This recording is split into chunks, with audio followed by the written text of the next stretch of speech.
Musik selalu on, kok dipaketinya sama kuota nonton sih? Nggak kelihatan, tapi ngagetin. Ini hantu atau syarat dan ketentuan ya? Apa kesamaan mantan pacar dan provider? Sama-sama hobi ngatur. Eits, tenang, jangan khawatir. Sekarang udah ada Bayu, layanan seluler serba digital pertama di Indonesia. Yuk mari kakak, download dulu aplikasinya di Google Play Store. Sekarang kamu pilih dulu kuota utamanya. Mau yang bikin nyaman, yang bikin happy, atau yang bikin nagih. Terus kamu bisa tambahin kuota topping semau kamu. Mau Instagram? Boleh. Mau YouTube? Boleh juga. Nah, sekarang lanjutin pilih-pilih nomor Bayu yang kamu suka. Terus pilih deh cara delivery dan pembayaran yang kamu mau.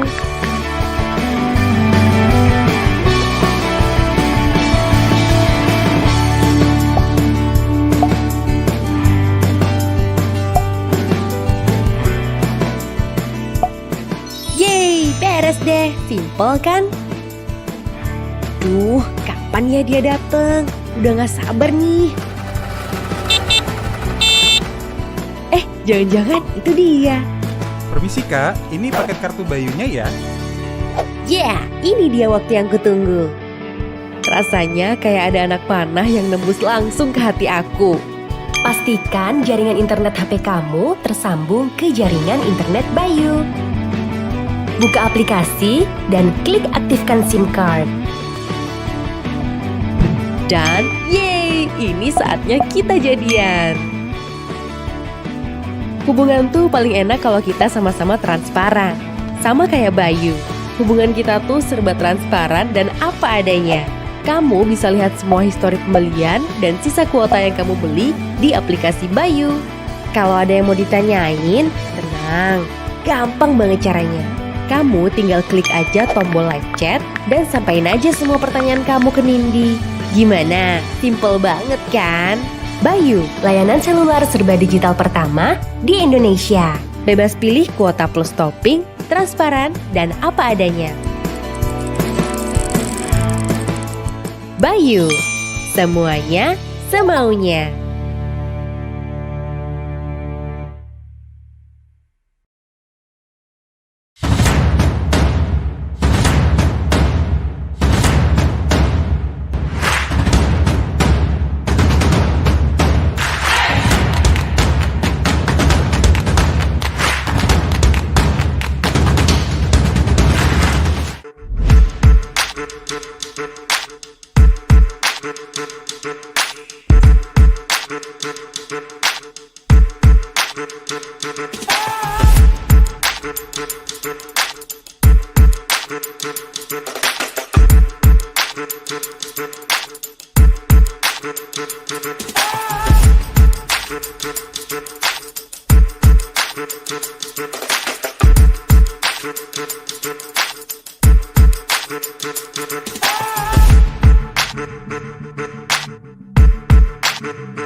Assalamualaikum warahmatullahi wabarakatuh.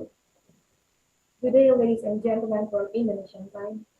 It's a wonderful and precious change for me to be your host of event in this beautiful day on Tuesday, 25 February 2021, in our big event which has titled Proceeding of International Virtual Conference on Democracy and Education. First of all, let us say thanks to God who has been giving us guidance, happiness, health, and mercy so we can attend and participate in this event without any obstacle. In this beautiful moment, I would like to say welcome to the first speaker, Professor Hiroko Oe from Barnum University, UK. Second speaker, Professor Dr. Muhadir Miroslomatia from Polish University abroad in London. Third speaker, Dr. Saiful Anwar Matondang from Universitas Islam Sumatera Utara, Indonesia. Fourth speaker, speaker, Mr. Yahya Muhammad Bah, PhD from University of the Gambia. Fifth speaker, Professor Dr. Pravin Parman from Director of Indian Management School and Research Center, India. Sixth speaker, Professor Dr. Bansui Ansari MPD from Universitas Jabal Batur, Indonesia. And the seventh, Professor Soros Nikmanian from Liberty University, United States of America. Ladies and gentlemen, on this nice occasion, let me deliver the structure of the event. So the title of our conference is Proceeding of International Virtual Conference on Democracy and Education, implemented by Bircu Publishing, supported by Bayu, Bircu Publisher, Birley Journal, Birex Journal, Birci Journal, Siasat Journal, Biar Publish, Biolay Journal, Bioek Journal, BioHS Journal, Konfrontasi Journal, Miroslomatia Academia, and Logos University International. The first section is opening by MC Nurkitasari Musdeni Filalahi during 5 minutes.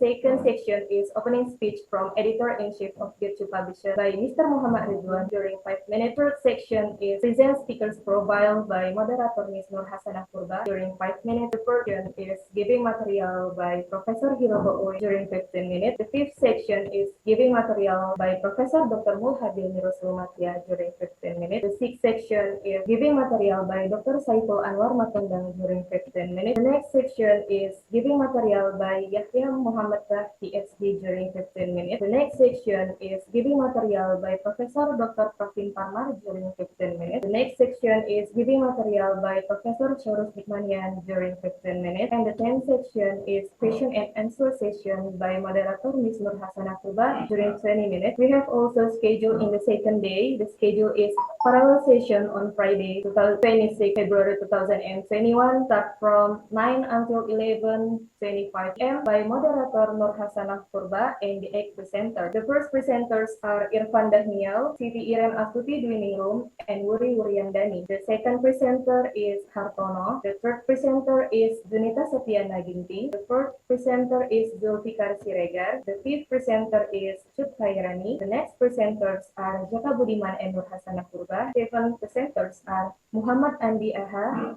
Mudira Harjo, and Agustinus Suryantoro. And the last presenters are Butet Matalina Saragi, Mukramah, and T. Tiara Z. Now we continue to the next section, and the section is opening speech chairman of the committee from editorial-in-chief of Bircu Publisher, Mr. Muhammad Ridwan. To Mr. Time is yours. Okay, thank you very much for the MC. Assalamualaikum warahmatullahi taala wabarakatuh. Waalaikumsalam warahmatullahi wabarakatuh. Good afternoon for the audiences from Indonesia, and also good morning for all of the audiences in Los Angeles and in USA. Allemaal de Hintergrund. Firstly, I Dat would is like alles vom Internet genommen. to say thanks to all of our speakers. Yeah, first one to Professor Mirosław Mazda from Poland, and the second, Professor Hiroto Oe from Japan, Marian, and the third, werde der Erste, nicht der Zweite. Jetzt.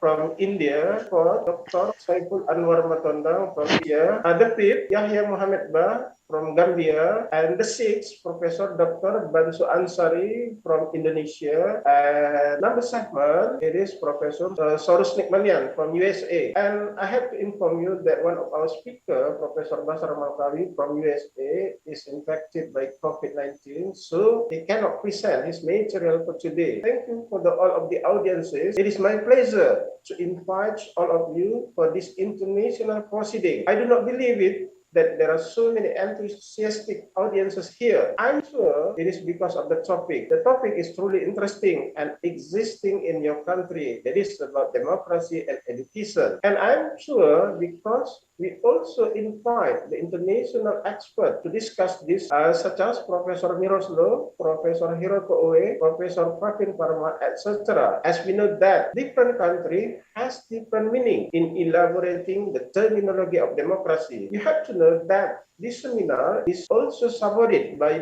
you giving us a link for Zoom link, and also it is supported by Bircu Publisher, Birley Journal, Birex Journal, Birci Journal, Siasat Journal, Biar Publisher, Biolay Journal, Bioek Journal, BioHS Journal, Konfrontasi Journal, and also by Logos University International. This seminar is funded by Mirosław Mazda Academia. On this occasion, I want to introduce our international university that is called Miroslav Mazda Academia. It is an online university affiliated by IMSR, Indian Management School and Research Center, and Unilogos University in Miami, Florida, United States of America. Thank you very much for Professor Pravin Parmar from IMSR for the MOU, and also thank you very much for President of Unilogos University, Professor Dr. Gabriel Lopez, PhD. I hope that we can work together to increase our university. Miroslav Mazda is led by Professor Miroslav. He is very well-known professor in the world and has taught in many universities such as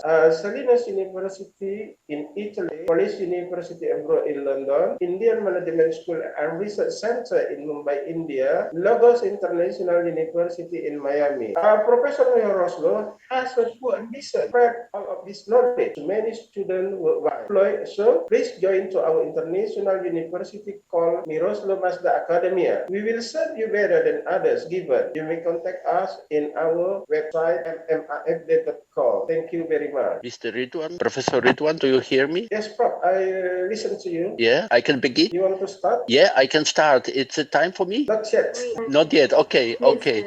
But I wanted to, only to thank you for the very interesting introduction. My friend, thank you. I'm here. Thank you. The university experience, a time to broaden the mind and forge lifelong friendships. At least it was. The pandemic has emptied lecture halls. Close encounters replaced by physical distancing. For students in hard-hit countries, studying abroad can be an opportunity and a challenge. Higher education in the time of Corona. What next for Generation Lockdown?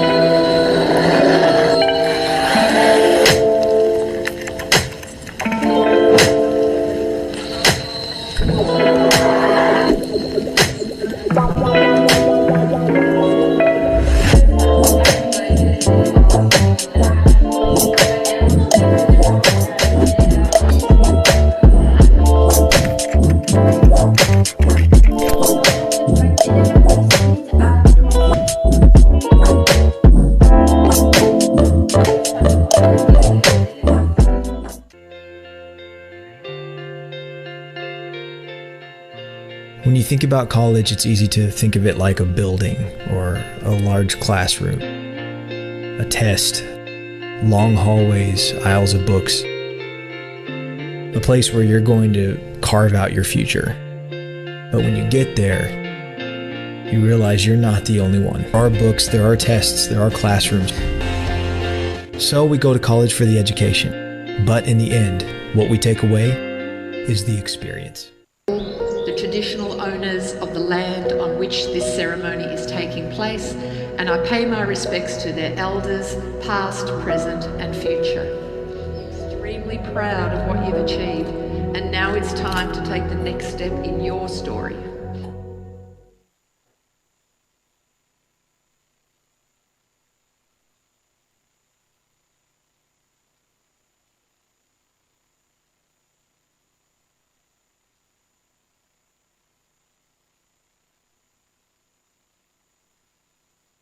Thank you for Mr. Ridwan's opening speech.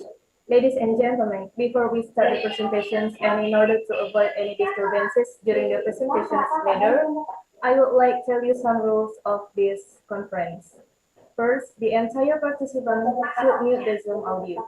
Second, the entire participant should turn on the camera. Third, this conference consists of 8 speakers who will present their material, and the question session will be opened after the 8 speakers have finished presenting the material. And last, the participant delivers question by the chat and do not forget to hashtag the name of speakers. Now, we continue to the main event. Step on following section, the main event will be handled by our moderator, Ms. Nur Hasanah Purba. She is the one of Bircu Publisher staff. To Ms. Nur Hasanah, floor is yours. Thanks for our great MC. I will take over this international webinar. Assalamualaikum warahmatullahi wabarakatuh. Good afternoon, ladies and gentlemen. From Indonesian time, How are you? I hope all of in good condition. I am Rahasana Purba. It is my pleasure to be moderator for this seminar. First of all, let's say thanks to Allah Subhanahu wa Taala who has given us the opportunity and health condition so we can meet in this international proceeding conference. The Honorable, our great speaker, Professor Hiroko Uwe, Professor Dr. Muhyiddin Rasul Madya, Dr. Saiful Anwar Matondang, Mr. Yahya Muhammad Bah, PhD, Profesor Dr. Pravin Parmar, Profesor Dr. Bansu Iansari, MPD, Professor Sorus Niknamian, and all of our great participants. Ladies and gentlemen, welcome to the International Proceeding Conference with the topic Democracy and Education held by Bircu Publisher. But before this topic will discuss with the expert speaker, allow me to show you about the short background of our speaker. Well, ladies and gentlemen, here are our first speaker, Professor Hiroko Uwe from Bannerman University, UK. She is as a lecturer in marketing at Faculty of Management, Bannerman University. She holds the PhD degree from Waseda University, Japan. MSc Regulation from the London School of Economics and Political Science and Econ from the University of Tokyo. She also has contributed to the UN policy coordinations in telecommunication field as a representative of Japanese government. His current research interests concentrate in the areas of consumer behavior, strategic marketing, as well as growing research interest in entrepreneurial behavior of small and medium enterprise and strategic alliances. Well, our second speaker is Professor Dr. Muhyiddin Rasul Madya from Polish University abroad in London. He is a professor of political science, economy, and science and historians. He is also professor at the Polish University abroad in London, at the Salinas University Bologna, Italy, and at the Indian Management School and Research Center in Mumbai. He is also an honorary professor at the Lagos International University in Miami, USA. He is also as the director of MMAFD or Miroslav Matya Academia for Democracy. Professor Matya also did 5 doctorate PhD in 5 different countries: Switzerland, UK, Poland, and India, also Italy. He specialized in political system, especially in the system of direct democracy. Professor Matya is also author bestseller book with the title Utopia or Change. He is also the creator of the theory, effect, and lobbying on the decision-making process. Professor Matya also expert in banking and also author of several books in the field, and also as a editorial member in some international journal. And Professor Matya also editor-in-chief of the American Journal of Social Science and Education Innovation. He is also the author of co-author of 23 monographs and about 400 scientific articles in English, German, and Polish. Well, our third speaker is Dr. Saiful Anwar Matondang from Universitas Islam Sumatera Utara, Indonesia. Dr. Saiful Anwar is now as a senior lecturer in History Education Study Program, Universitas Islam Sumatera Utara. The educational background: Bachelor degree of English Study Program in IKIP Padang, Indonesia. Master degree of Asian Studies in University of Manoa, Hawaii, USA. As doctorate degree of Anthropology in University of Freiburg, Swiss. Well, the next speaker is Mr. Yahya Muhammad Bah, PhD from University of the Gambia. He is as a sociology lecturer in University of the Gambia and now has the PhD candidate in Sociology Department of Social Faculty of Social and Political Science in University of Erlangga, Surabaya, and also Bachelor in Law Faculty of Law in University of the Gambia. Project Proposal Writing and Presentation Skill Management Development Institute, Banjul, the Gambia, and degree in Real Estate and Construction Management, Royal Institute in Sweden. MSc degree in International Social Work in Gothenburg, Sweden, and also Advanced Diploma in Social Work National Social Welfare Training Institute in Tanzania, East Africa. and the professional experience as a lecturer in some universities such as University of the Gambia, American Institute University, School Engineering and Architect Gambia Technical Training or GTTI, College of Management and Information Technology or CMIT. Our fifth speaker is Professor Dr. Pravin Parmar from Indian Management School Research Center, India. Professor Pravin Parmar is director and founder of 20 years old Management Institute, India Management School and Research Center, offering online programs like MBA, Diploma, and PhD. The educational background: Bachelor in Science from Mumbai University, MBA in Marketing Management, and Hon Doctorate in Psychology. Our sixth speaker is Professor Dr. Bansui Ansari, MPD from Universitas Jabal Gofur, Aceh, Indonesia. Now, he is as the Chancellor of Uniga Sigli. Educational background: Bachelor degree of Mathematics Education in Uniga Sigli, Master degree of Science Education in IKIP Bandung, Doctorate degree in Mathematics of Education in UPI Bandung, and also job experience ever as the Vice Dean for Research Management of Faculty of Education in Uniga Sigli, Head of Study Program Mathematics Education in Uniga Sigli, Vice Rector of Partnership and Entrepreneurship in Uniga Sigli, Vice Rector for Academic and Research Development in Uniga Sigli, and ever as a Rector in 2011 in Uniga Sigli, as a Head of LPPM in USM Aceh, and now as a Rector in Uniga Sigli until 2024. Well, ladies and gentlemen, our seventh speaker is Professor Sorus Namian from Liberty University, United States of America. He is a professional biologist and research science. He is also one of the United Kingdom and Indian Central Consortium or ICC. He is a registered researcher in the U.S. government system for award management. He also has studied military medicine of Lagarde University. He holds bachelor degree in mechatronics, engineering, applied mathematics, civil engineering, and management. And last, he is a member of U.S. Government National Science Foundation, member of HERA Swiss Voluntary. Well, ladies and gentlemen, I have to talk just only 5 minutes to our speakers, just kind of greetings. Yeah? Is it possible? Okay, sir. 5 minutes. Yeah. Good, Professor Hiroko, yeah. Yes. Do you listen me? Usually we try to discuss using WhatsApp, yeah. Yeah. Yeah, now I see you. That seems that you are still very pretty. Yeah? You are still beautiful.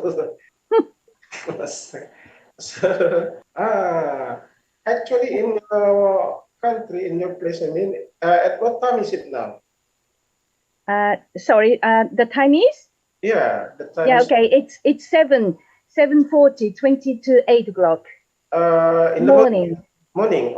Yes. So you are in London or in Japan? I'm in the UK. Oh, in the UK, United Kingdom. Oh, that's Yeah. So how long you have been living in UK? Yeah. I'm living here and I'm teaching here. Oh, I see.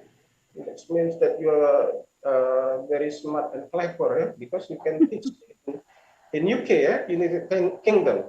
Yes, England, yes. Yeah, this is the first time for us to talk directly. Usually we use our email or our WhatsApp to communicate. So it is truly nice to meet you. Oh, yes, indeed. Thank you very much. Yeah, one day, if is it possible, I want to meet you. We can discuss many things about the education, about how to.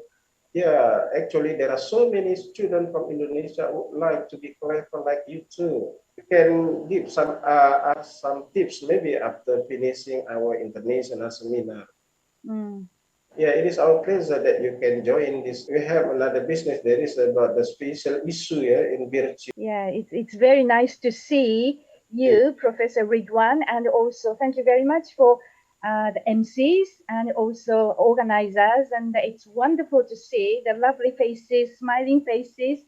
And hello again from in England. Ah, I'm very honored to be here. I see. Hello, Miss. Nice to meet you. Nice to meet you. So Nice I to meet you. greet to Professor Parvin Parma online. He's online. Pravin Parma, ya. Pravin Parma. Sir, Prof. Yeah, hello. Yeah, you are online, Prof. Am I audible? Oh, I see. Thank you very much for joining our international conference too. Thank you.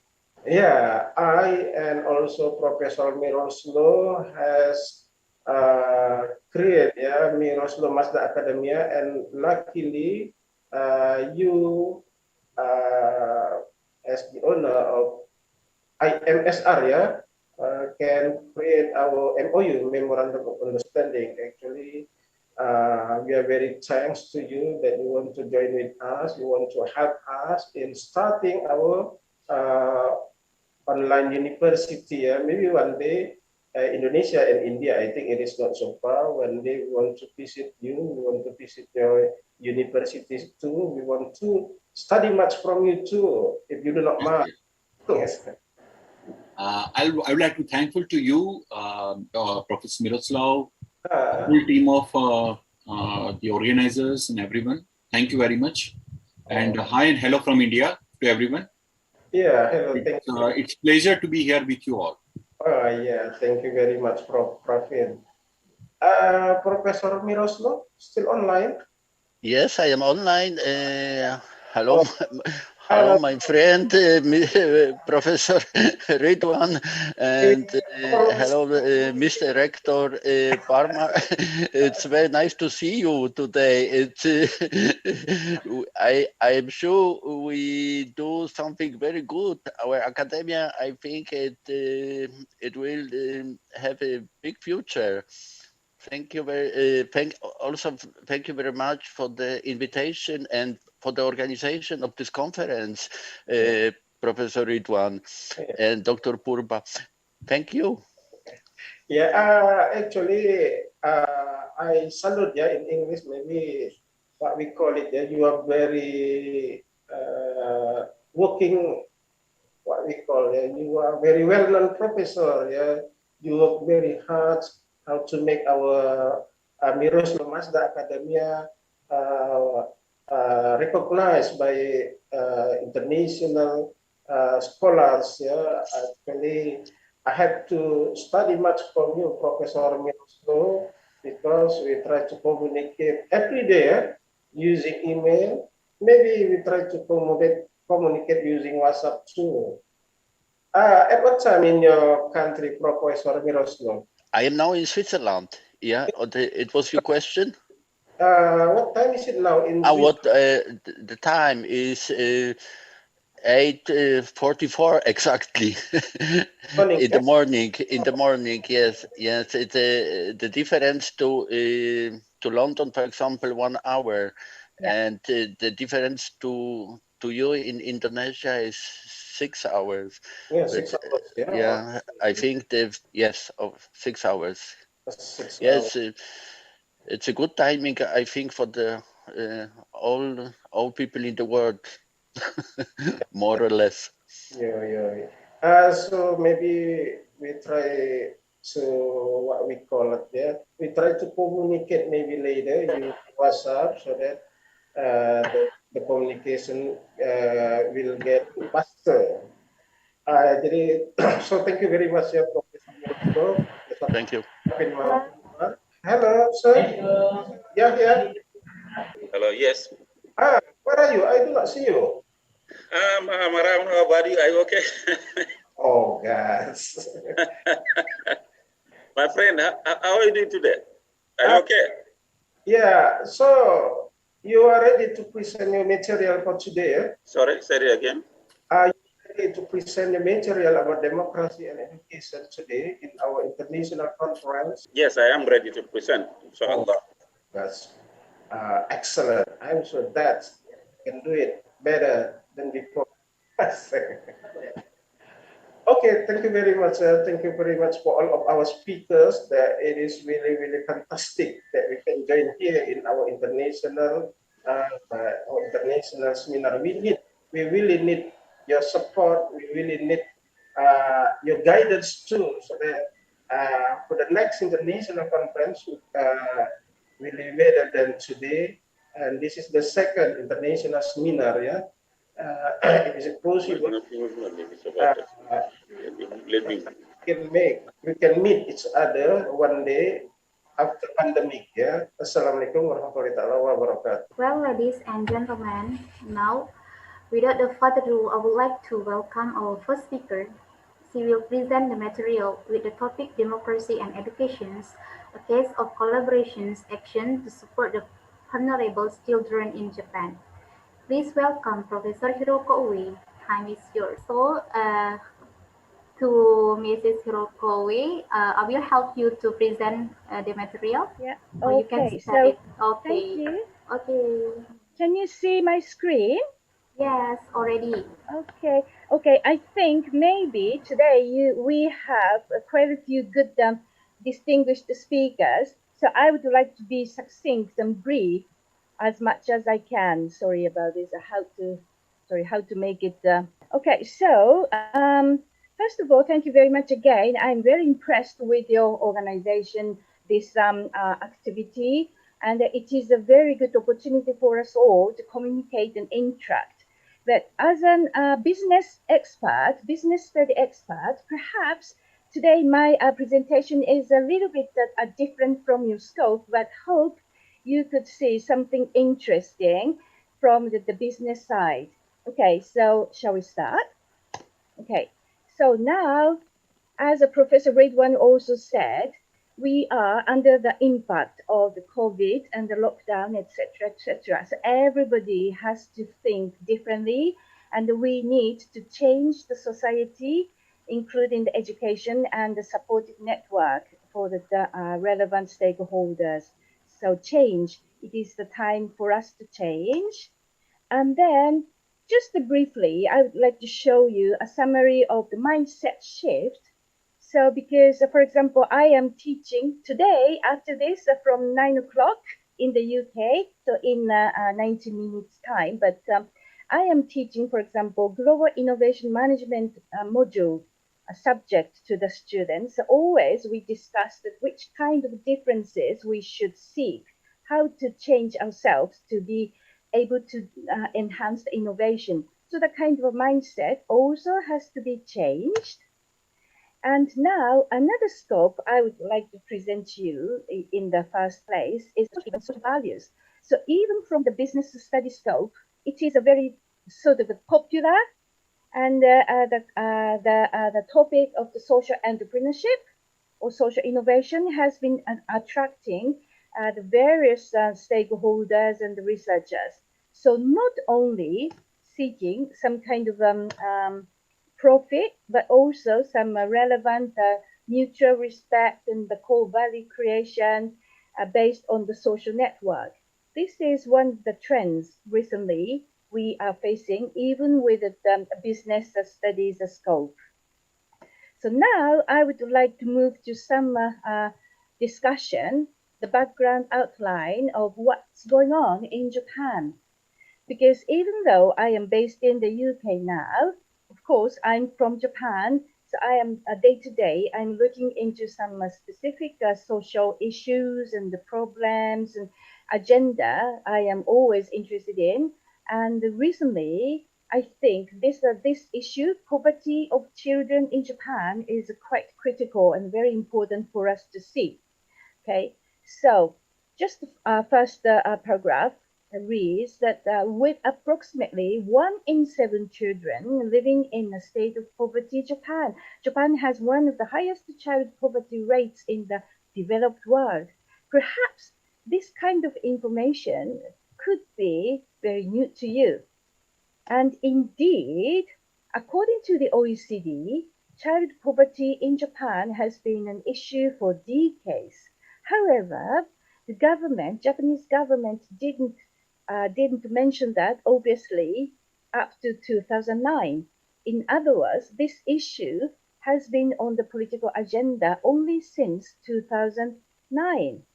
Okay, and another worst thing is the child poverty in Japan has been consistently hard to measure? Yes.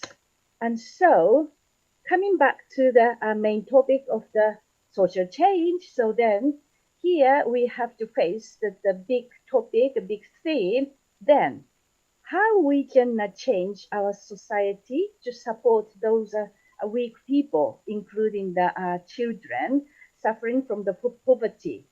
So there are quite a few academic discussions in the context of the positive social change. Maybe most of us are quite familiar with this, but also from the business point of view, recently I am also emphasizing the importance of the collaboration and networking in the local community with business opportunities, plus enhancing the social values, and also with the power and intervention of the United Nations Social Sustainable Development Goals, SDGs. So this kind of attitudes and the perspectives are sort of backed up.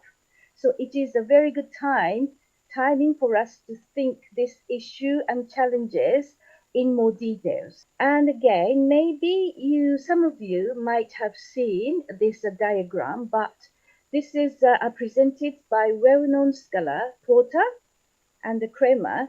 They already discussed these dimensions in about 2002, so almost 20 years ago already. So they have just presented importance, how to balance the social benefit and economic benefit, and also convergence of interest for sustainability was already discussed 20 years ago. And now the capitalism coming of age. So perhaps, as I said, maybe using the framework of the United Nations SDGs to bridge business strategy and social responsibility, which should be the trigger to enhance the support for the people and children suffering from the poverty. And here again, it is obvious that, say, non-poverty is the first goal, and maybe the second, the zero hunger, and also quality education, number 4, including the gender equality. So we can see some very critical and important factors presented in this sheet out of 17. And I would like to also emphasize the importance of the 17, which is a partnerships for the goals.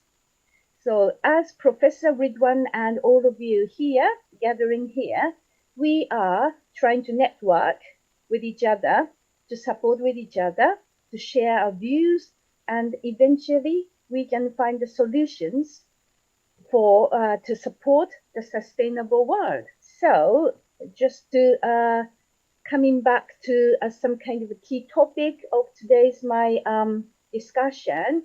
So 2 things I would like to emphasize here before explaining some more details about the Japanese children who are suffering from the poverty. The first one is, yes, as SDGs suggested, some kind of more relational actions are needed. And also furthermore, SDGs specific goals should be taken into account as a kickboard or springboard, or maybe we should share the aims based on the discussion framework of the 17 goals. So then, which kind of actions we are implementing to support the children in poverty? I would like to introduce you one example today. There is one non-profit organization which is called Nippon. Nippon means Japan. So Nippon Foundation Kids Support Project. This project is conducted by this NPO, Japan Foundation. Nippon Foundation is leading this project. And then, as I said to you, this Japanese sentence is reading that 1 out of 6 Japanese children is suffering from the poverty. And then this project focuses on 6 activities, 6 actions. So children poverty, to just measure and increase the awareness of the children poverty issues. and also how to support the serious illness among the children, and also how to support the talented children who lack the opportunities of the education, and then happy sort of cradle, so happy project to look after the young babies, and also they try to provide some scholarship to support the children, and also overall support young people's development, not only for the younger generation, that also maybe up to the university level, universities and young 20s, the kind of young generations. Overall, based on these 6 projects, this NPO is trying to support and solve the social issues. And then this diagram created by me, and also thank you very much, I have published this relevant article in one of the Bircu journals. And always I would like to emphasize importance how to collaborate, involving the local stakeholders, including not only the charities, or not only the citizens, not only the public sectors, but also business sectors. And also this perspective could be also useful for you to think about how to involve the different stakeholders to solve a certain problem. And then also this diagram is now sharing some more critical stakeholders, players, not only the voluntary sector, social enterprises, mainstream businesses, and also plus public sectors such as local and the central government. So it is very important for us to then how to develop our actionable implications and solutions. In doing that, I would like to show you my personal opinions. I would like to share my opinions and thoughts. Perhaps every case, every social issue has its own background and a specific context. So maybe first my opinion is a solution contextuality. So always the case should be examined carefully, and it is more customized approach is needed.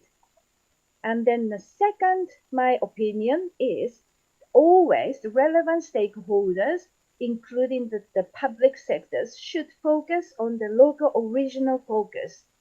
Sometimes the big politicians and the higher level people would like to talk about the macroscopic perspective, but it is very important for me to think and examine, explore the case by case in the context of the local communities and regional values. And the third, this is what exactly the suitable topic for today. I would like to emphasize the disciplinary heterogeneity. So now, for example, we are gathering here, thank you very much, Professor Ridwan and MCs and the students. It is very important for us to collaborate as the independent scholars and researchers and professionals, but all of us have our own different values, expertise and backgrounds, values, bits and pieces. So why not just collaborate together and listen to others' opinions and be flexible to different opinions, and then innovatively we should act to develop some kind of actionable implications and seeking some suitable and feasible solutions.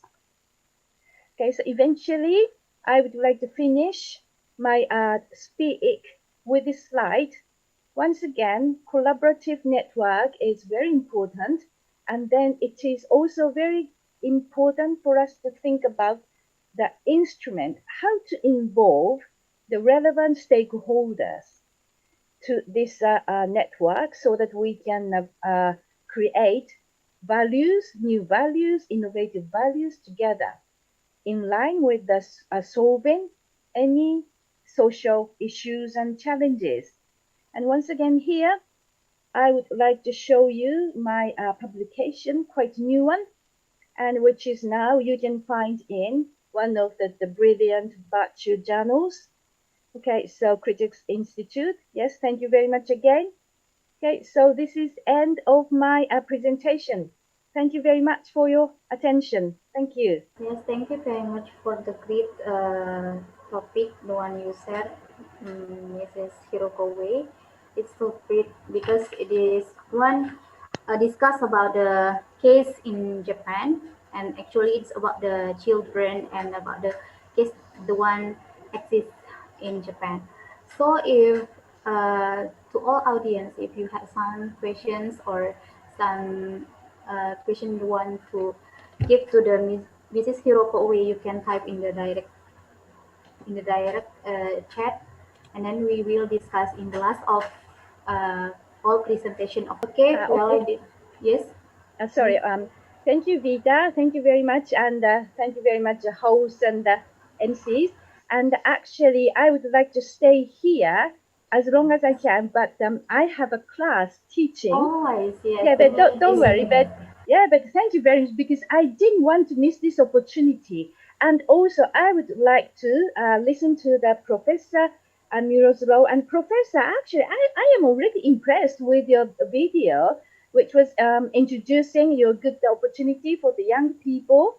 So perhaps I am more than welcome any comments or questions. But if you don't mind, I would like not to waste our precious time. So please drop your questions in the chat box, and then I can just while I am teaching, anyway, online teaching, yeah.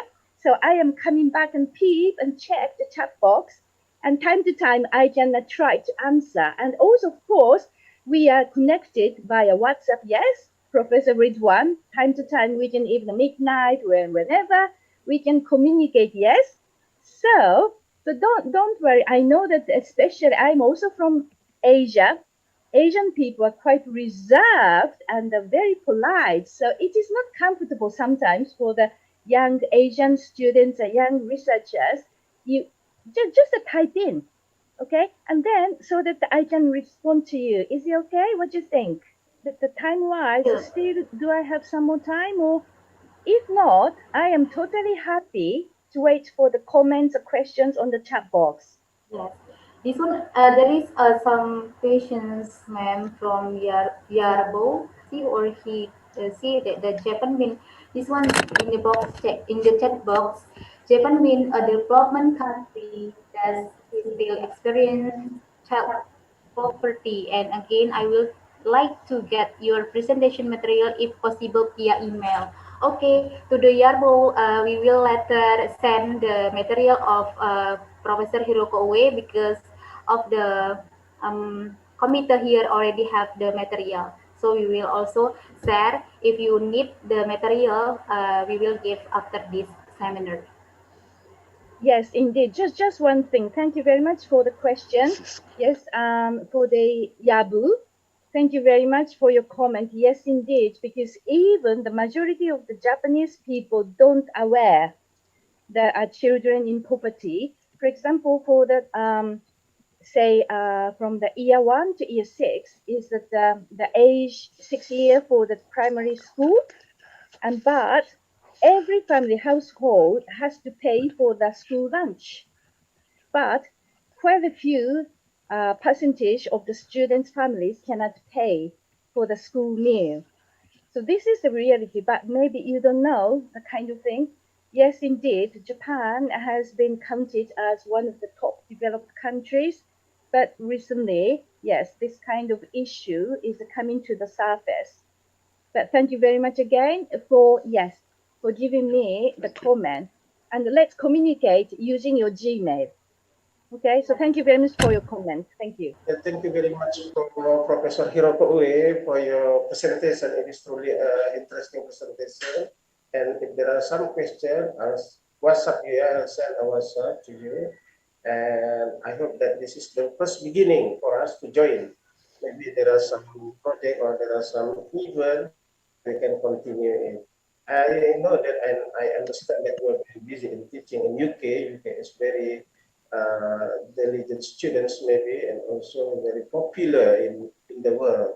You are lucky you can teach there. Okay, Prof, thank you very much. Yeah, maybe tomorrow I'll send a WhatsApp to you so that our relation do not stop till here. Thank you very much. Well, ladies and gentlemen, we welcome to our second speaker. He will present the material with the topic Swiss model of democracy example from other countries.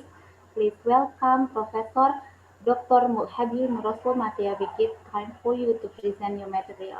Thank you very much once more for the invitation to this very important conference. I don't want today to speak about the education, but about the democracy and exactly about perhaps the best democracy in the world, the Swiss democracy. Thank you also very much for the presentation of our new academia, Mr. Professor Ridwan. It's very nice. I hope this academia would be a very good institution in the future for the development of democracy, as also for the development for the affairs of the democratic education in Asia, in Indonesia, but also in the world. The subject of my lecture today is the Swiss model of democracy exam for other countries. Ladies and gentlemen, Switzerland is a small country located in the heart of Western Europe. This country has quite a unique democratic tradition, is neutral and has a federal political structure. Switzerland has a long experience and a very long tradition of the direct democracy. The state was established in 1848. This country is a federation of 26 cantons. The canton is a member state of the Swiss Confederation. Swiss basic political philosophy can be described as far-reaching and sophisticated form of federalism granting cantons and communes a maximum of political self-determination. I mean a maximum of political power. Governments, administrations and parliaments are organized on three political levels. On the one hand, on the national, and on the other hand, on the local, cantonal and communal. Characteristic for Swiss political system is, of course, the direct democracy with frequent referenda on all three levels. The idea of citizens' participation in political decision-making process is a really essential part of Switzerland history. The state is governed by the people with the use of the instrument of direct democracy. The most prominent of these instruments are the popular initiative and referenda, held at all levels of the political system, the local and federal, I mean the national. Owing to this instrument, the nation has become a true sovereign, a subject holding an independent and superior authority. Each adult Swiss citizen may decide on any important matter, from issues on the communal level to amending the federal constitution. The system of power, with such an enormous influence of citizens on the decision-making process, has really no equivalent in any other modern country in the world. Of course, Switzerland has a parliament. Like most federal countries, Switzerland has a two-chamber federal parliament with one chamber representing the population and one chamber representing the federal state. I mean the cantons, the member states of Switzerland. The National Council has 200 members and is elected every 4 years according to a specially sophisticated version of the proportional election system, allowing for the proportional representation of political parties as well as for the selection of personalities. The Council of States, the second chamber of parliament, has 46 members. The cantons may decide themselves in their cantonal constitution who is going to represent them and how long is the period of office. In most cantons, the members of the Council of States are elected in a majority two chambers of parliament meet several times annually to session of several weeks, and between them to prepare meeting of numerous parliamentary commission. What is very interesting, being the member of the parliament in Switzerland is not a full-time job, contrary to most other countries today. It means that members of parliament do have another job and are therefore closer to everyday life of the electorate. What about the government and administration in Switzerland? Swiss federal government is called Bundesrat. It's Federal Council. The government in Switzerland is a team consisting of 7 members. Yes, only 7 members with equal rights. Each member of the government acts as head of a department of the federal administration. But all major government decisions are taken in weekly government conferences, either by the consensus or by majority voting of all 7 members. The members of Swiss federal government are usually elected or re-elected every 4 years, normally in December after the parliamentary elections by both chambers of the federal parliament. What about the Swiss president? Of course, Switzerland has a president, but it is not a full-time president. The representational function of a president are taken over by one of the government members. It means every year another member of the government team is elected federal president in turn, so that every government member assumes this role once in 7 years. The president is primus inter pares. It means first among equals, with very limited special powers. He or she sets the agenda of the weekly conferences and leads the discussion and represents Switzerland outside on international conferences, on international meetings, etc. This is really a classic rotation function. What is also very interesting in Switzerland is a multilingualism. The Swiss Confederation is not based on the usual principle of European nation, one language. No, Switzerland has 4 official languages, German, French, Italian, and Romansh, that are used in different regions of the country. It should be stated clearly, however, that multilingualism is not relevant in everyday life. One of the official languages dominates almost absolutely in one of the Swiss regions. Much to the contrary to everyday life, multilingualism plays an important role in Swiss political system. There are some differences in mentality between the major language groups in the country. For example, the Western French-speaking and Southern Italian-speaking regions do often play the so-called minority card to get some extra attention with the federal government and parliament in matters that do in fact not really depend on language nor mentality, but rather on different economic and other regional influences. What about the political parties in Switzerland? Of course, there are, like in the other countries, there are a lot of political parties in this country. Some political parties are only active at the regional level, while others are well-rooted nationwide and have elected representatives in the parliament. The largest parties are represented in the Federal Council, in the government. 4 parties dominate the Swiss political landscape. They are active in almost all 26 cantons, and each have a minimum 1 representative in the Federal Council, in the government. According to the specific model of democracy adopted in Switzerland, left-wing, right-wing, and centrist parties share executive power. Members of the Federal Council are drawn from the ranks of the Swiss People Parties, the Swiss Social Democratic Party, the Christian Democrats People's Party, and the Liberal.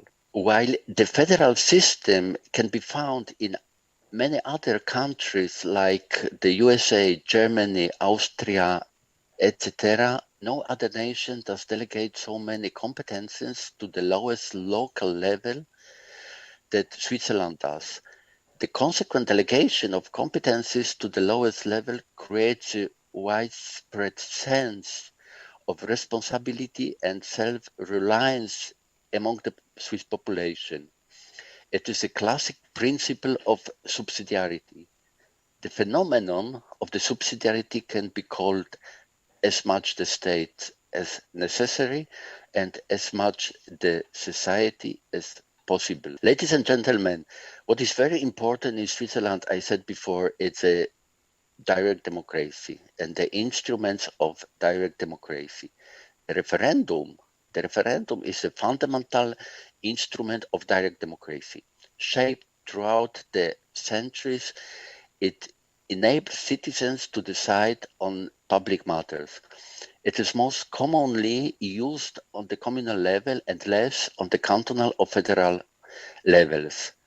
As an expression of the society's voice, the referendum binds the authorities legally and produce legal effects in regard to the subject put to the vote. There are two kinds of referenda in Switzerland. On the one hand is the obligatory referendum, and the other hand it's a optional, no obligatory referendum.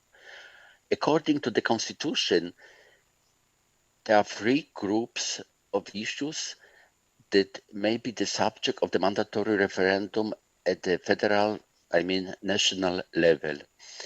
The first is there are amendments to the federal constitution. The second, accession to the organizations for collective security like NATO or the supranational communities like European Union. And the third is emergency federal acts that are not based on the provision of the constitution.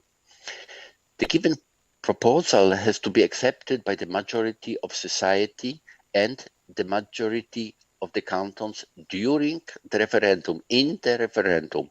It's very important. And the optional referendum, also known as the popular veto, is really a veto against a accepted law in the country. It was introduced in 1874 and it's implemented at the request of 50,000 citizens demanding to express their opposition to previously accepted solutions, accepted laws. The instrument is used against already enacted federal laws and international agreements. According to the Swiss constitution, the proposal submitted to the vote of the people become binding after being approved by a majority of voters in the referendum, of course. The most important referenda in Switzerland are those, of course, concerning the approval or rejection of the new constitution. In the history of the Swiss Confederation, there were 3 constitutions adopted through a referendum in 1848, 1874, and 1999. On the other hand, in 1972, a constitution was rejected in the same way, in the referendum. It is to mention that throughout Swiss history, there were thousands, really thousands of different referenda at the local and federal levels. The second instrument of the Swiss direct democracy is the popular initiative, defined also in the Swiss constitution. According to initiative, ordinary citizens may propose changes to the constitution if they can find a number of supporters. The subject of the initiative may be a total or partial revision of the federal constitution, proposed, that is very important, proposed by 100,000 citizens eligible to vote, who have 18 months to collect the required signatures.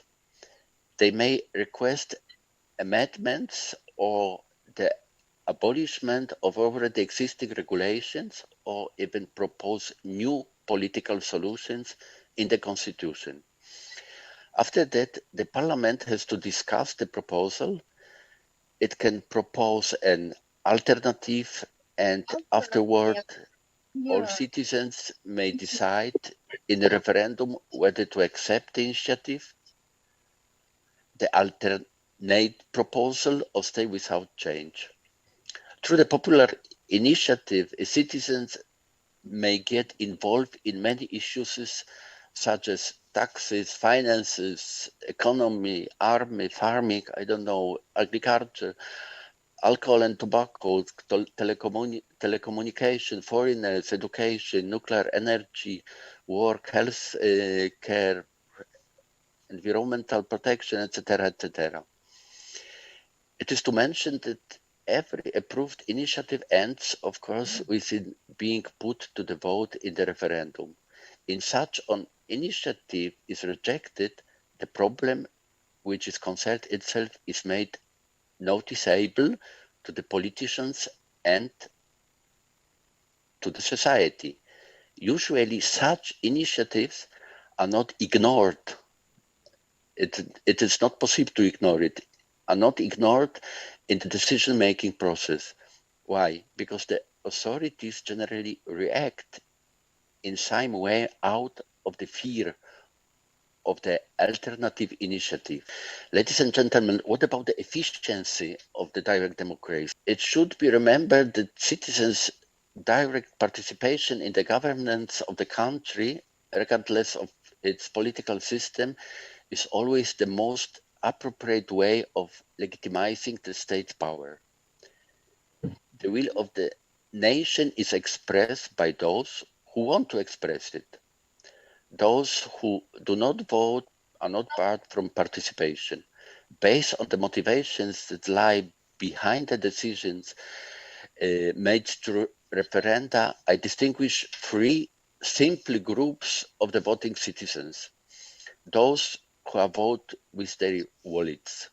They vote yes or no, depending on whether it benefits them individually. It's really a financial aspect, it's normally.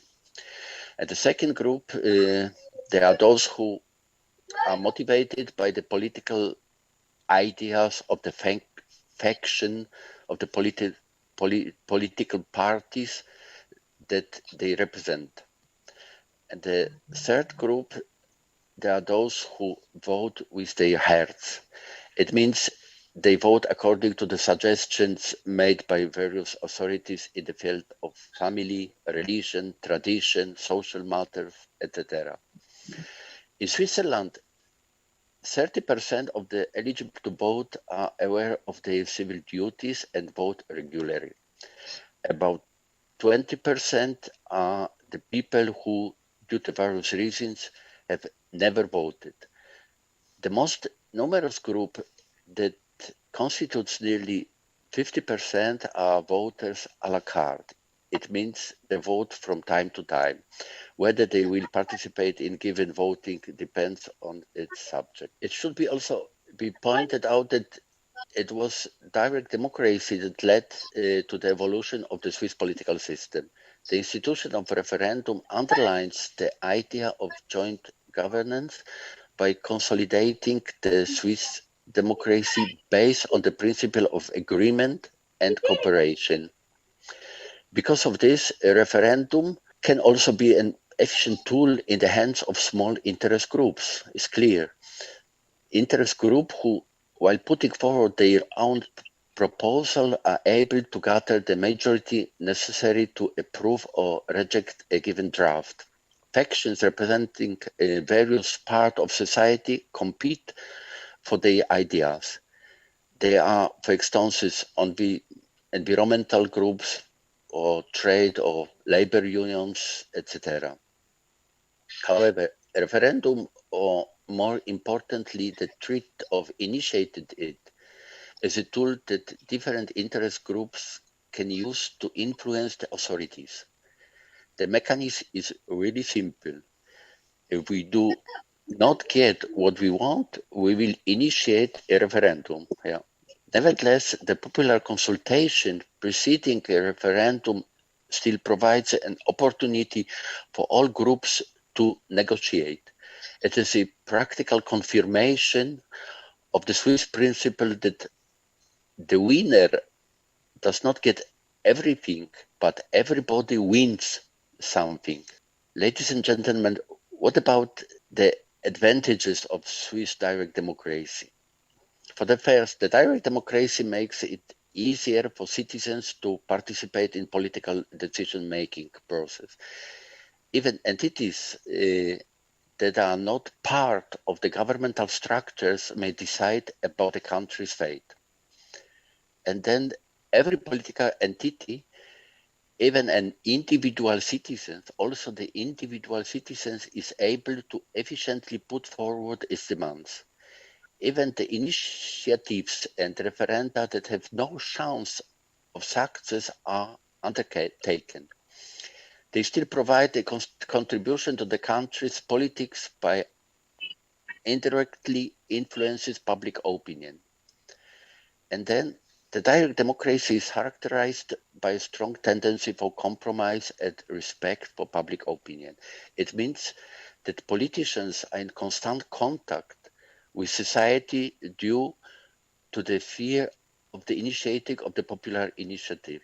It provides an opportunity for minorities to force through their suggestions or demands.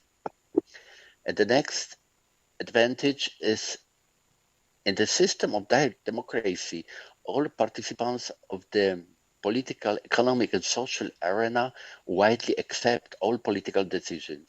A decision made through a referendum is certainly more convincing for society than the one that is made by a narrow political elite or elites of the politicians. And the fact that the Federal Council, the government, is made up of members of the political parties with the highest support level eliminates the phenomenon of them forming hostile factions, known in the other countries as the opposition. As a result, there is no appropriation of the country by the winning majority. And last but not least, the direct democracy plays two very important roles in the decision-making process: the political communication and the political socialization. Through the political communication, due to the number of political entities involved in the decision-making, it fosters society's political knowledge, making it higher than in the system based on the representative democracy. Moreover, it facilitates the tendency for compromise and creates an extensive network of political and social relations in which information is exchanged. And on the other hand is the political socialization. The political socialization means that the participation in the system of direct democracy consolidates the social awareness of the basic democratic rights, of course, such as the respect for the arguments of one's political opponents. The factors of political socialization include, of course, the family, the school, the social groups, but as well as mass media. In such a stable political system as the Swiss one, political socialization guarantees its really stability and permanence on every level of the society. Of course, the question is the direct democracy, the Swiss model of direct democracy, is an example for the other countries? It's depend, but really some instruments some instrument of the direct democracy would be very interesting for the other countries, I am sure. For example, referendum or initiative. Thank you very much for your attention. Well, thank you very much for the great material, Professor Miroslav Madya. To all the audience, if you have some question or suggestion, you also can type. And don't forget to put to whose speaker you will give the question, because in the last presentation we will discuss all. Thank you to Professor Miroslav. Thank you very much. And if somebody have a question, please write me a mail. We have a mail address on our new academia, Miroslav Matej Academia for Democracy. Thank you very much. Okay, sir. Thank you. I have some questions actually. Actually, there is some problem just now. So you as a host, so I cannot push the other speaker become co-host. Would you please change me as a host, sir? Well, ladies and gentlemen, let's welcome our third speaker. He will present the material with the topic Dilemmas of Birth Democracy to Dr. Saiful Anwar Matondang. We give the time. Hello, sir. Hello. Hello. Okay, sir. Yes. Yes. Is it okay? I will handle your presentation from here, sir. Good afternoon, everybody. Good afternoon, sir. Yes. Okay. Thank you for Pak Ridwan has invited me to be one of the speakers today, and also I welcome some of presenters from abroad, like Mr. Miroslav. I am very happy today because Mr. Miroslav has explained about Switzerland democracy. I was there for many years, so I feel how Switzerland democracy, and I also in United States, it has different kind of democracy. I also live in Malaysia. It has different democracy, and I am Indonesian. In Indonesia, we have different democracy. All the level is democracy. Let me start with why I said dilemmas of world democracy.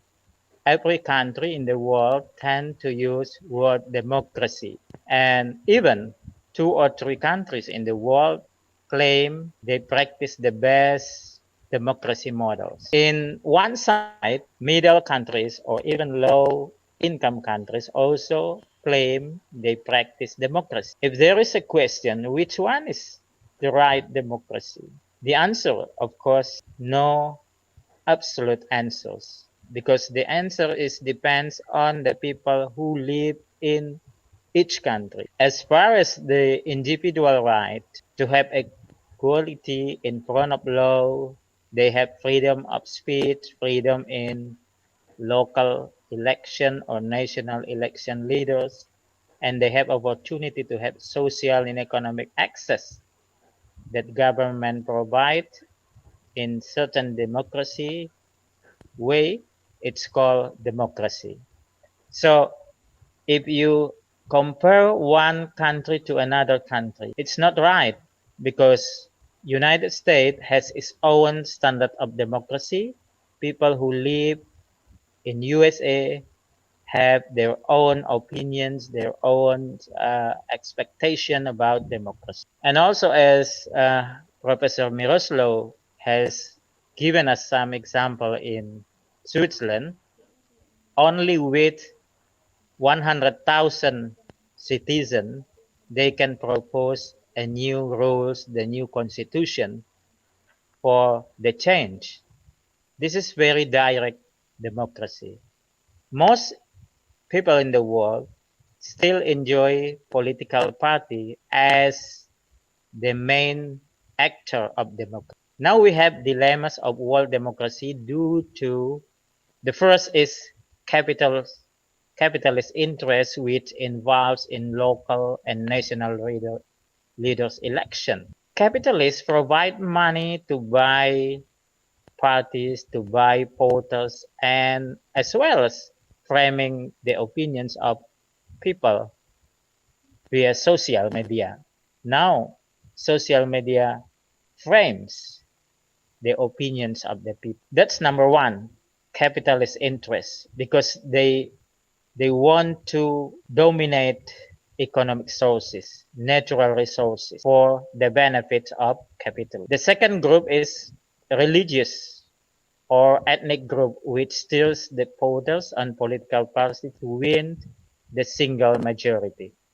This is very dangerous if we have a single majority. More than 60%, they rule the parliament, they rule the government, central government, local government, and this is very dangerous. We hope one system that make no single majority, but almost equal, only probably 10 or 7% the difference voices between minority and majority, not 75% to 25%.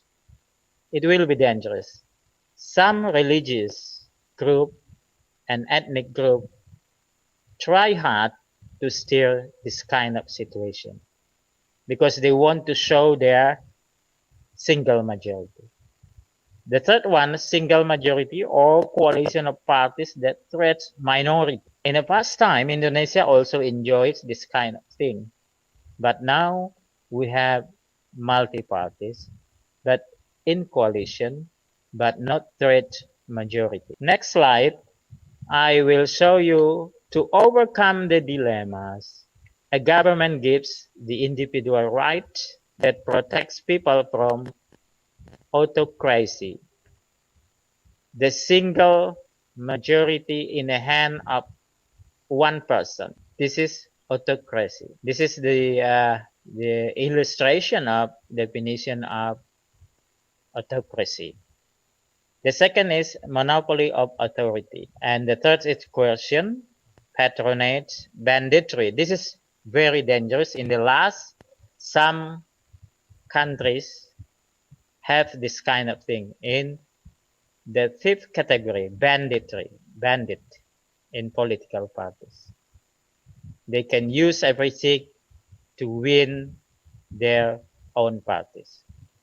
So this is the dilemma that we found in many countries in the world, not only in high-income countries, but also low and middle, even bigger. So almost the same.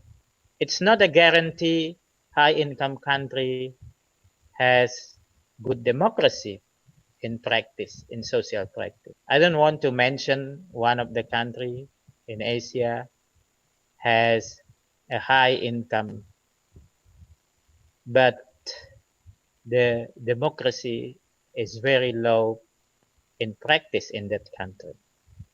So it's not a guarantee if one country has a high income to be good democracy. This is the present case, Sudan, Mali, and Myanmar. So what happened in Sudan? The military group on April 11, 2019 made coup d'etat in Sudan.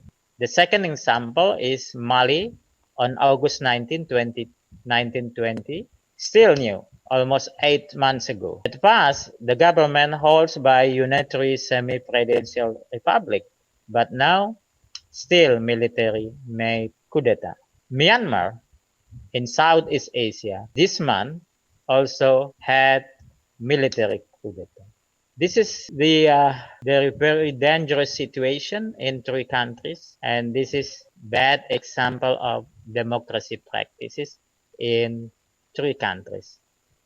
If we make a list, more than 100 countries in the world experienced this kind of thing since 50 years ago.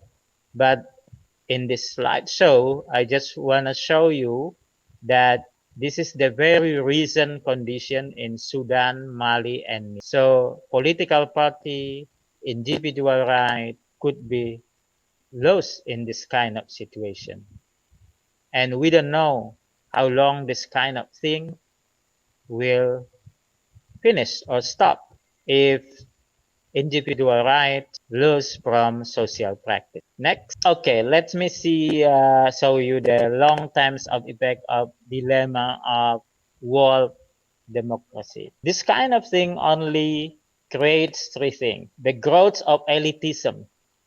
Only a small group of people enjoy economic access, social access, political access, and majority of the people no hope in economics, in education, in social access. Number two, monopoly of economic and political power. Political power and economic power in the hands of a group of people, and majority of the people just as a workers.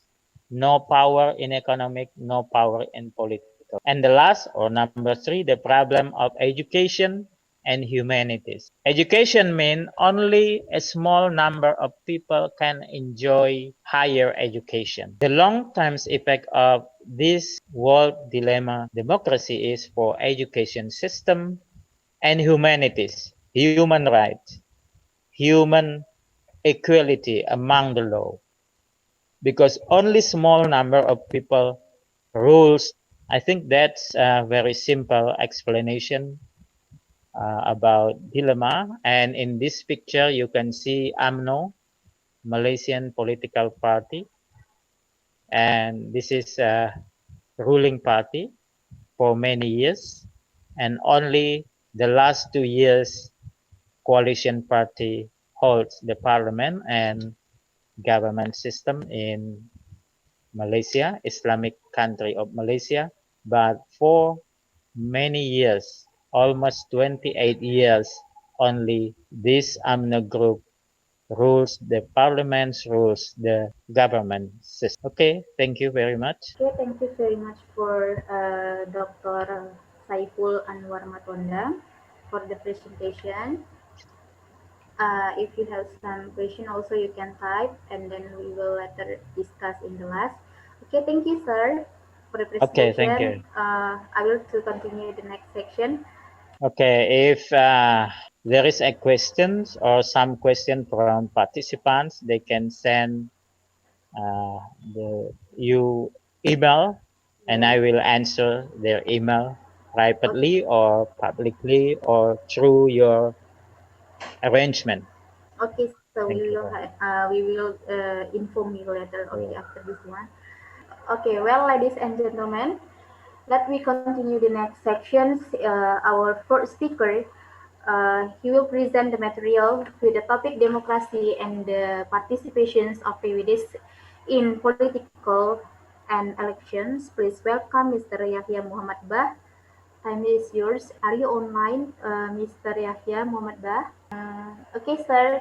I will help you to handle your presentation from here because we cannot make you as co-host. Okay, I will share the screen from here and then you can say next and I will next the slide. Okay, sir. Okay, sir. You can continue the presentation. Okay, I think here it is evening, and probably in the other parts of the world it could be morning, it could be afternoon. But you are all welcome.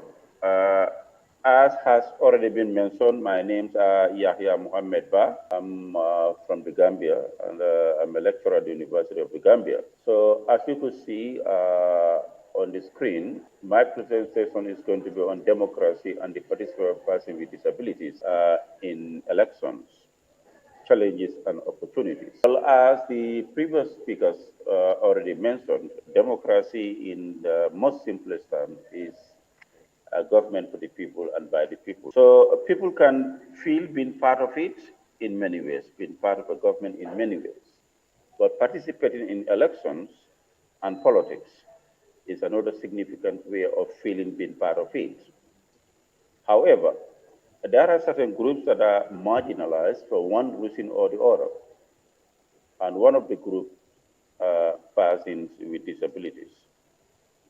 So today, that's what I'm going to look at, the challenges that they face in participating in democracy. Well, the challenges are many, and they're all worth being looked at. as politicians, as individuals, as citizens. And some of these challenges include they can be found in the institutions, they can be legal, they can be architectural, they can be related with the technical aids, communication materials, voting instruments, and trained personnel. Transportation, education, voting methods, passing disabled people organizations, partnership with them, policy frameworks, empowerment, public awareness. Interest, privacy, social support, attitudes, culture, research, election commission, political. Now, what we are going to look at is we have looked at the barriers, we have mentioned them, and we are going to look at them in detail. At the institutional level, what makes institutions as a barrier to the effective participation of persons with disabilities in elections includes lack of interest in strengthening, particularly some government, lack of interest in strengthening those institutes to ensure the effective administrations and the coordination. There's an effective administration coordination and domestication of laws, that is international laws, to ensure that persons with disabilities participate in elections. The legal one, there are some constitutions in many parts of the world that have made some provisions, some constitutional provisions that deter persons with disabilities from participating. Like, for example, when they talk about competency. Competency is a big issue, and law to promote and protect the right of persons with disabilities. They are already disenfranchised by some electoral laws. Sometimes illness, incapacity, or competency exists in those legal instruments. Judicial interdictions, denial of the right to name and identity, and discriminatory law. So these are some of the issues that are existing in the legal frameworks that deter persons with disabilities from effectively participating in politics and elections. The physical or the architectural environment also plays a very significant role in deterring persons with disabilities from effective participation in politics and elections. Like inaccessible built environment. Inaccessible built environments mean an environment which does not entertain the easy movement of persons with disabilities. Like, for example, the absence of ramps, elevators, safe and easy doorways, roads, and sidewalks. All these things makes life for persons with disabilities difficult in terms of movement. Then you have the polling stations, voter registration centers. Sometimes they are not accessible. Poor access roads to polling stations. Sometimes the roads are so bad, persons with disabilities find it extremely difficult to navigate their way to polling stations. Sometimes there are whole big puddles of dirty water, loose gravel, all those things exist. And sometimes you have narrow doors and tight handles at the entrance of a polling station. All these things are barriers to the effective participation of persons with disabilities, because the point is it makes life difficult for them, and as a result of which they may be demotivated to participate. And then you have the other one, which is about technical aids. Technical aids, one can say they are tools, they are instruments that persons with disabilities use to make life much more easier for them. Like, for example, when it comes to mobility aids, you have wheelchairs, crutches, and then like you have hearing aids, you have the white canes. All these things are aids, technical aids that are used by persons with disabilities to make life easier. And then you have disability-friendly information materials, like there are certain materials, they are only being prepared for persons without disabilities, and mostly for getting those with disabilities. Special ballots, all those things are very important. Small rooms for polling stations, highly located voting boxes or booths, sometimes where their place is too high for a person on a wheelchair to reach them, and easy deposit of ballots in the booths becomes extremely difficult, and also independency and secrecy, because when all these things are difficult, then it means they look for the support of another person. Then the issue of independency and secrecy becomes an issue, if ever it exists. Trained election personnel, sometimes getting the proper support from these people is extremely difficult because they are not trained in how to support persons with disabilities. Like, for example, sometimes there are no sign language interpreters, inaccessible transport system, quality and relevant education, university not grooming interested ones, that is persons with disabilities who are interested in continuing in politics, proxy voting is not allowed, and some difficult electoral system. There are certain electoral systems, they are so difficult to work through that persons with disabilities find it extremely difficult to participate. And then participation with DPOs. DPOs, as we said initially, is a disabled people organization. They partner with different institutions to ensure that persons with disabilities participate in elections and politics and any other relevant things. Like, for example, they are not empowered and they are the focal points financially and materially and human resource-wise. They are not supported by some states or by some government. Disability quotas and disability acts hardly exist. Serving in election commissions and committees hardly equally exist. Inadequate policy frameworks is there. Poor awareness to fight misconception. All these things, these disabled people organizations need to be empowered and sensitization on the rights and the ability of persons with disabilities. All these things are very critical, and one of the best machineries in ensuring that this happens is the DPOs. You really need governments and the UN system and other NGOs need to work with the DPOs to empower them to ensure some of these things are attained. And then subsequently ensure the effective and the efficient participation of persons with disabilities in elections and politics. Attitudes. Attitudes here, we are talking about the way how the general public responds to the needs and the aspirations of persons with disabilities, including politics. Like, for example, lack of interest because not being recognized by the general public, lack of social support from the government, family, peers, political parties, NGOs, and DPOs, and erroneous beliefs, negative public attitudes leading to discrimination, prejudice, stigma, and stereotypes. All these things can be categorized under attitudes. And where these things exist, the participation of a person with disability in politics and elections become a nightmare, especially where they are not recognized as citizens and then as people who are eligible to participate in politics and elections. The culture, as we can briefly say, is the compass of way of life.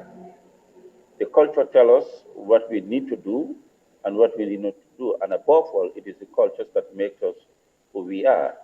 So the culture sometimes also becomes a problem for the effective participation of the minority group, including persons with disabilities. Like, for example, believing that people with persons with disabilities are not fit to represent others. All those things are cultural issues.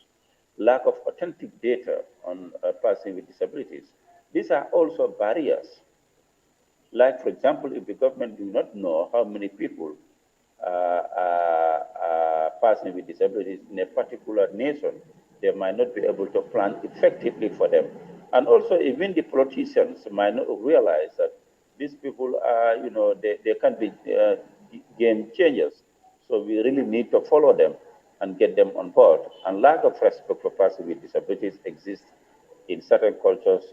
Lack of access to finance and employment, politics being expensive, and non-accommodative political parties and the leaderships. All these things are barriers to the effective participation of persons with disabilities, because it's about recognition, because it's about encouragement, because it's about ensuring that persons with disabilities enjoys their rights. So with the action of these, those things might not be realized, or they may not even exist in the first place. So to summarize things, one can say the barriers to the effective participation of persons with disabilities in politics and elections include the institutions, as we discussed. Some of these barriers exist in the institution, they exist in the law, they exist in the physical built environment, they exist in technical aids, and then communication materials, because when the communication materials are written in languages or in such a way that person with disability cannot understand them, they will not be able to participate effectively in politics and elections. Voting instruments, they are not disability friendly. Trained personnel, when the personnel who are working during election and politics are not trained in how to support persons with disabilities, it becomes extremely difficult. Transportations, moving from one point to another, is critical in elections and politics. Education is key. Education is key, because without education, some of us will find it extremely difficult to make informed choices, which subsequently lead to our effective participation in politics. And then the voting methods can also be extremely difficult, as we discussed. A DPO's partnership, disabled people organization partnership, if there is no partnership, it becomes extremely difficult because they cannot be empowered. And when they are not empowered, they might not be able to equally empower their own members. Policy framework, sometimes the policy is framed in such a way that it nearly deters persons from disability from participating. Empowerment, where they are not empowered, persons with disabilities, when they are not empowered, they might not even know their rights. And public awareness is very important, because if the publics are aware of the rights and the responsibilities of persons with disabilities, their participation in politics and elections becomes a little bit more easier. Interest, persons with disabilities need to be interested in politics and elections, but they can only be interested in politics and elections if they know what it is. Privacy is very important in voting. In the absence of privacy, voting becomes extremely difficult or interesting. Social support, persons with disabilities need to be supported socially, either from the family, from the state, to motivate them to see themselves as critical stakeholders in politics and elections. Then you have the attitudes. The general attitude of the people must be positive or must change, because it is the attitude that determines whatever programs government, individuals, and families can prepare for persons with disabilities. The culture, very important. There are certain erroneous cultural beliefs that hinders the effective participation of persons with disabilities. Finance, elections are very difficult, very expensive. To be nominated, you need a lot of money. To participate in politics, you need money. Research and data is very important. State must know how many people with disabilities exist in their states and what can be done for them. And the subsequent planning, to a very large extent, depend on the availability of data. And election commissions, persons with disabilities need to be encouraged, need to be supported to be part of election commissions. Like, for example, they can be part of the monitoring, they can be part of the observers teams. All those things are a way of monitoring them, a way of supporting them to be motivated to participate in politics and elections. And politically, some barriers exist in the politics. Some politicians are not very much interested in persons with disabilities, to a point that some do not even talk about issues that are relevant to the life of persons with disabilities. And all these things act as a barrier to the effective participation of persons with disabilities, because at the end of the day, it all boils to non-acceptance. If you are not accepted in a society, you really find life extremely difficult, if not impossible. At the end of the presentation, I thank you, and God bless you all for your listening. Thank you. Thank you, Chef, for the presentation. Well, ladies and gentlemen, if you have some questions, you can type and then we'll discuss after all the speakers present. Well, ladies and gentlemen, now we continue to the next sections. We welcome our fifth speaker, He will present the material with the topic Democracy and Education. Please welcome Professor Dr. Pravin Parmar from India. We give 15 minute time for presentation the material.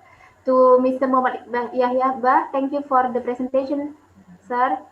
Thank you. I will to continue to the next speaker, okay, sir. To Professor Dr. Pravin Parmar. Hello, Yeah, sir. yeah. Hello. How are you? Am I audible? Yes. Yeah. I Can can hear you? your voice. I will help you to share the screen, okay, Please, sir. please. Hello, everyone. Good morning. Good afternoon. Good evening, everyone. Afternoon, sir. I'm Dr. Pravin Parmar. I'm the director and the founder of Indian Management School and Research Center, which is a 20-year-old education institute based in Bombay, New Bombay. And we are associated with Dr. Miroslav and Professor Ridwan also. So I'm thankful to both of them for inviting me in this virtual conference. My today's topic is on next slide, please. Democracy in education. It's mostly on related to Indian contact to India, because as you all know that India is a population of around more than 1 billion people, and it is the largest democracy in India, largest democracy in the whole world. So it's my great it's opportunity for me to talk to all of you on behalf of India. Basically, we'll start with democracy. Etymologically, the term democracy consists of two Greek words, that is demos, meaning the people, and kratos, that is the power. The meaning of the word democracy is the power of the people. According to Aristotle, democracy is a government by many. Greek democracy was at its best in the ancient Athens. The Greek word corresponding to democracy suggested a system in which the people perform the ruling. During the period of between around 1500 to 2000 BC, it is in India, the Aryans, the ancestors, the Indian origin people, also believed in and nurtured a democratic system, democratic pattern of existence. At that time, we were calling it as a panchayat or the samitis, the small groups on various villages, small areas. They were the primitive democratic institutions where authority was vested in the people. It was neither centralized nor hereditary, but was government by participation. So it was the democracy started with the participation. It's many years back.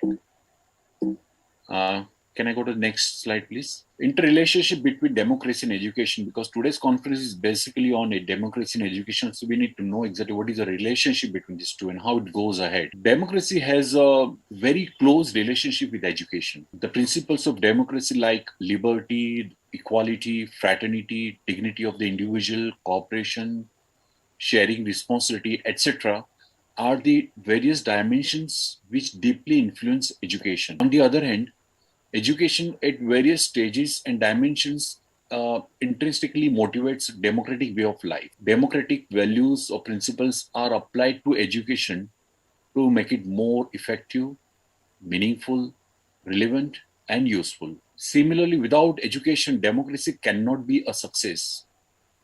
Individuals of a civilized society are to know the rights and duties of citizens if they are to function on a democratic pattern in their daily life. So they need to know the duties and rights of them. Democracy, in order to be a reality, a way of life, and a living style, has to be introduced from a very beginning of education, and its values practiced in school and colleges. So basically, the democracy value starts from the school and colleges. So not need to be told at the age of 40, 50. It starts from the school itself. Democracy ensures the smooth functioning of all activities of the social and personal life of a man. Education is an important and essential activity in the life of man, and thus it cannot keep itself aloof from the democracy.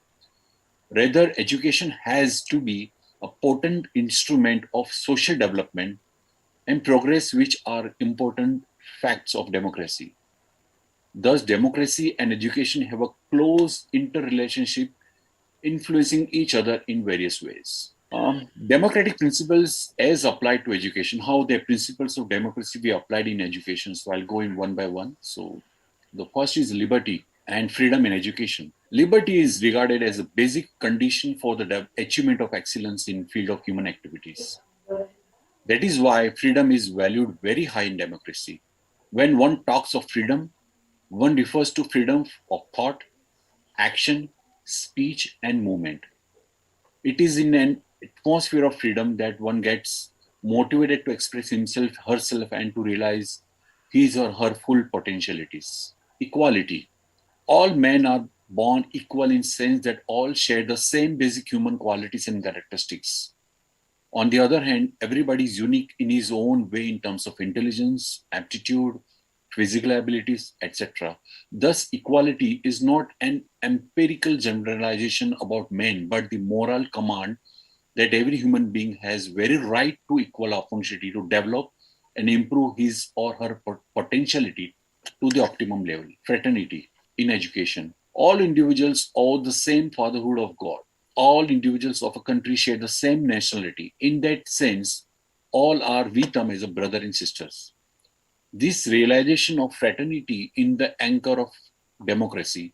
Unless an individual feels that he belongs to the same humanity, he cannot feel that the other feelings of togetherness, which is an important characteristics of the democracy. Therefore, there should not be any distinction of caste, color, creed, language, place, or religion of birth, or residence, or sex in the living and development of individuals. So we should not be, any distinction. All are same. Then the democracy grows. Justice.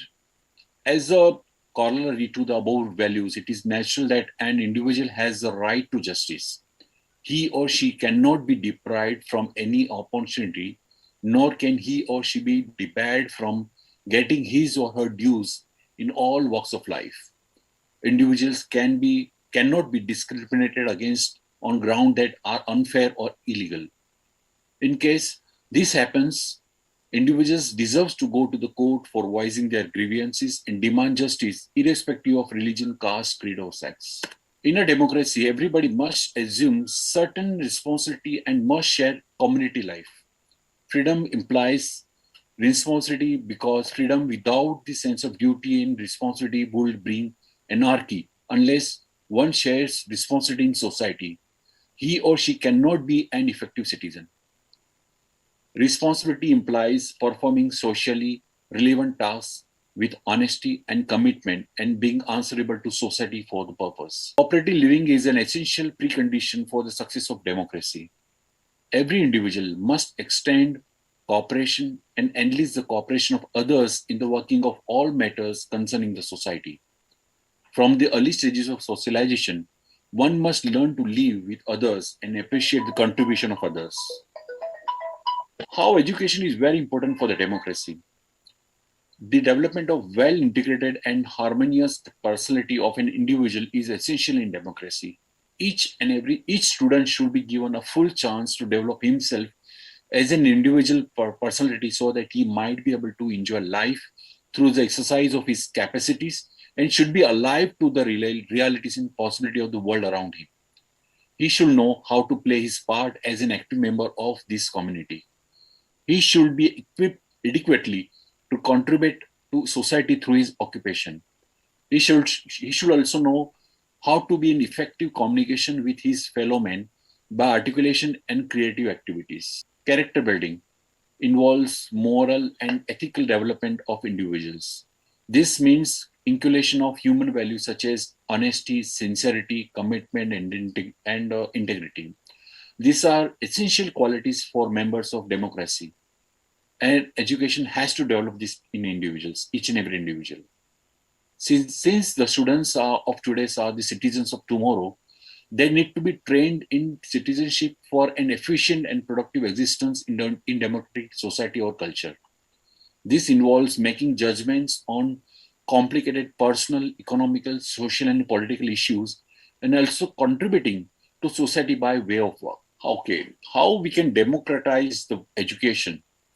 The entire education system, its aims, the curriculum, the methodology, class management, school organization, supervision, all this must be democratized in order to make democracy as well as education a success. The principles of democracy, that is, the liberty, the equality, fraternity, fellow feeling, cooperation, sharing responsibility, and so on, are to be introduced, practiced, and translated to so that education will not only be democratic in form but also in the spirit also. Quantitative. So, democracy comes in education in terms of quantity. In 1947, we got independence, and the percentage of literacy was only 16%. 60% of the total population was literate, which has increased to around 52% in 1991. Now we about to cross around 68 to 70%. So we are increasing day by day in terms of literacy. For the first time in the history of independent India, the number of literate person is now more than the number of illiterate. So the ratio is reversed now. Since independence, there has been a substantial increase in the enrollment of all levels of education. A total number of schools was around 700,000 a few years back. Now we might be crossing 1 million schools, along with around more than 250,000 non-formal education centers. And we are enrolling more than 250 million children as compared to only around 23 to 25 millions during 1951. So the quantitative change has happened in India. Qualitative. Democratization of education is not merely equality of education opportunity or increase in the number of individuals enrolled in education. We need to have the quality also. It also implies standardization of education facilities. This means that democratization of education will also involve providing at least reasonable infrastructural facilities, intellectual and technical know-how, as well as scope for co-curricular activities to all individuals in democracy. In India, in spite of our strong commitment to democracy, the change in education is still a distant vision for us. We have achieved political democracy, but we are striving hard to realize social and economic democracy also. Education has not yet been reoriented and reorganized to impart adequate knowledge, understanding, and interest, skills of success in democracy. But we are on that path, and I think we'll achieve it very soon. And education is considered as essential for success of democracy, for desirable and social change. So as a nation, we are progressing, and we'll definitely take it as a challenge, and we'll improve it in near future. Education of the child and the functions of the school in democratic society. First, that education is a right of the child in India. Education has been accorded a place of great importance in Constitution of India. According to the Article 45 of the Constitution, the state shall, it states that the state shall endeavor to provide universal, free and compulsory education to all children up to the age of 14 years by the year 1960. So it's a long back we said. But since that year, all children of India is getting free education till the age of 14 years. Unfortunately, but still, in spite of various steps taken by the government at the state and national level, the goal is not yet achieved, but we are working on it. Now, the second point is education for all. We have now entered in the 21st century, and but our burden of illiteracy and education deprivation is too heavy to be carried into the century. In spite of UE and VE, we are still far away from the target. The black cloud of illiteracy are still heavy in spite of the implementation of series of adult education programs over decades.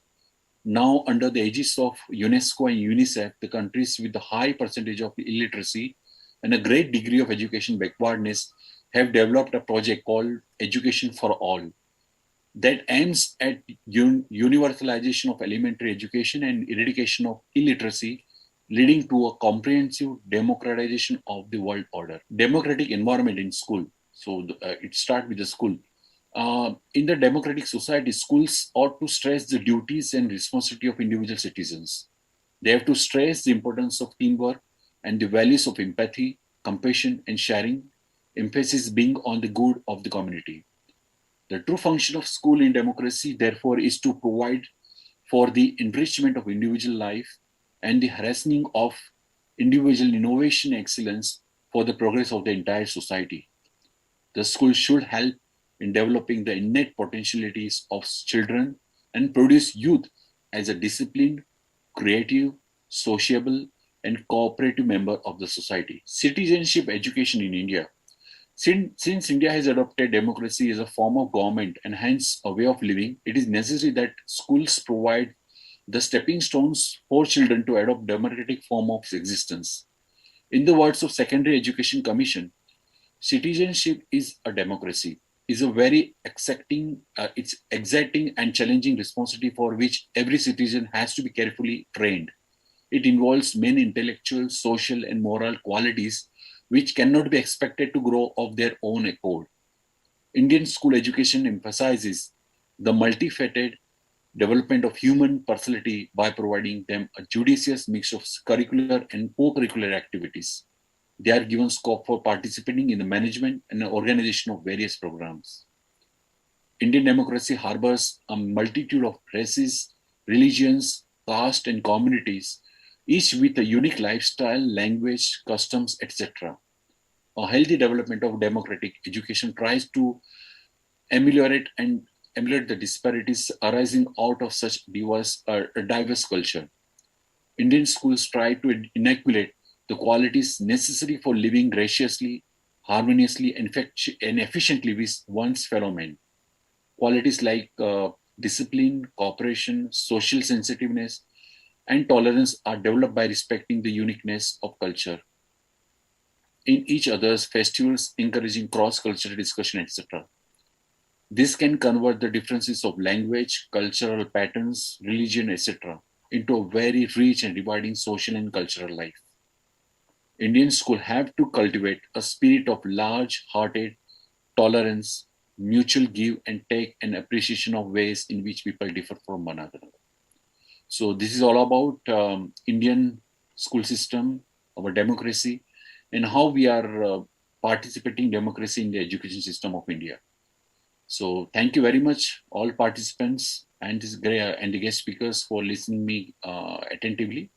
And if you have any query, any questions, you always can ask at the end of the session. Thank you very much to Professor Dr. Pravin Parmar. To all the participants, if have questions, we keep your question and we'll discuss at the end of the speakers or presentations. Thank you, sir.